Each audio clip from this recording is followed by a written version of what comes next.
Hi, it's a more beautiful day today, but I'm still going to work inside because I'm sticking with my program of gradually moving outside. And I wanted to learn as much as I could about the mistakes I was making in a controlled environment, in other words, in the studio. I've made a lot of mistakes and I wanted to correct them now so that we move on a bit more quickly. The first one was with the colours. I didn't have enough. I said blue, yellow, red, doesn't really matter which. It matters quite a lot when you're mixing up certain colours and you want to get there quickly. So I've added to what was virtually a cadmium red, I've added an alizarin crimson, I've added a different blue, I've got a cobalt here to go with my ultramarine, and I'm adding a burnt sienna. And that, when you mix that with ultramarine, you get that nearly black. So you can eliminate the nearly black if you want to. So that will really help. The brushes are going to stay the same. That wasn't a problem at all. This, my container for white spirit, for turpentine, it's just too small for me. So I'm going to go with this instead. So it's about 3 times the size. And it just means that my clean white spirit stays on the top and all that sediment just drifts down to the bottom and I have some space. I don't always rake up the old sediment. Okay, I've set myself up the task to do a landscape, so I'll be getting on with that now, but with my new colours. And but as I say, still working in the studio because I don't want to risk it outside yet, because it's even though it's a beautiful day here, I'm too scared. Okay. Right, here's the image we're going to paint just up the road from the house. So I'm all set up and here we go. Same thing as normal. We just start with getting that little diluted mix of raw umber. I've slowed the video down a little bit here, primarily because I want you to see that I'm really taking my time over this drawing. This is quite tricky perspective and also very, very intense foreshortening, and it's important to get it right, get your proportions right. I know some people have difficulty with that initial perspectival hit.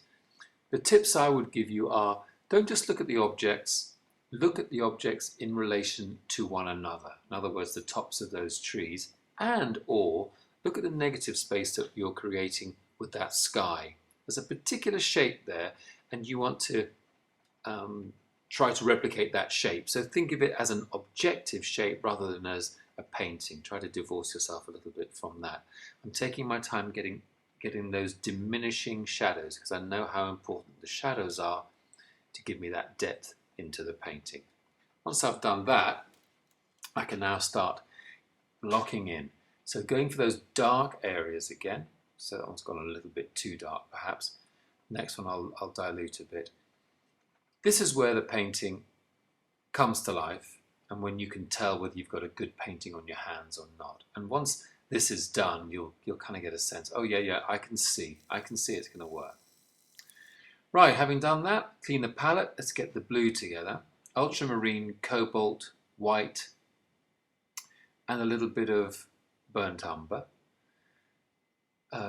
Blocking in a little bit, but getting lighter towards the horizon, and then starting to add white to develop those clouds. I don't want white clouds, but I would like a little bit of a highlight on some of them. So I'm just putting that in relatively carefully, clean down again, and now go for my mountains.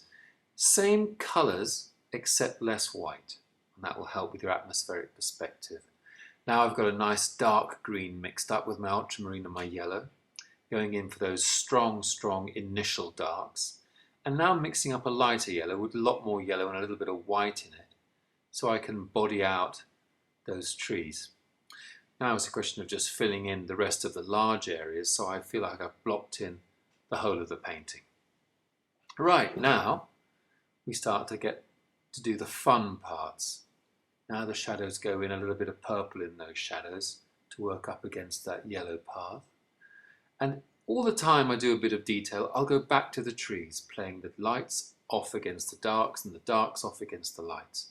Adding little bits here and there, little highlights of white, which I really enjoy towards the end. They give those little dings to a painting. And now I'm just fiddling because I know the painting's pretty much finished.